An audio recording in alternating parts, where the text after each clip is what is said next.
Like most parts of the country, Kaduna State is faced with critical infrastructure challenges, especially with regard to road networks. And most affected are the rural communities. That's why Governor Mukhtar Yero has made the provision of infrastructure, particularly road construction and rehabilitation, in all parts of the state as part of the major thrust of his administration. Since I came here, the place is not good for us because when there is rain, we have problem in our houses. Erosion will be coming and packing out our property.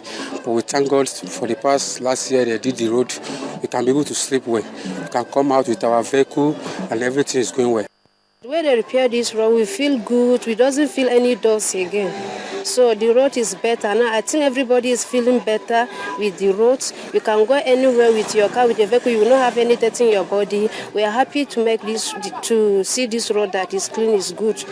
Fully aware of the enormous challenge in this regard, Governor Yero, on assumption of office, gave the assurance that he will complete all ongoing road projects which he inherited from his predecessor, and he appears to have kept to this promise. I went out and inspected from A to Z of those projects, the 31 number roads, which interestingly I found most of them are on advanced stages of completion. About 10% or so have been completed, and just about 20 to 30% which are in deplorable condition. The state is also partnering with the World Bank, the federal and local governments to open up rural access roads under the Road Access and Mobility Project, with the objective of improving access to rural communities in the state.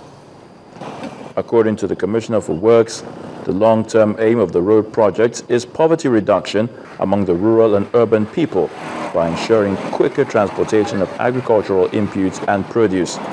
He adds that the road projects are equitably spread across the 3 senatorial zones of the state and dismissed the rumor that parts of the state are being marginalized. For the state's residents, they have never had it better than now. But like Oliver Twist, they are calling on the government to repair other dilapidated roads, especially in the rural areas.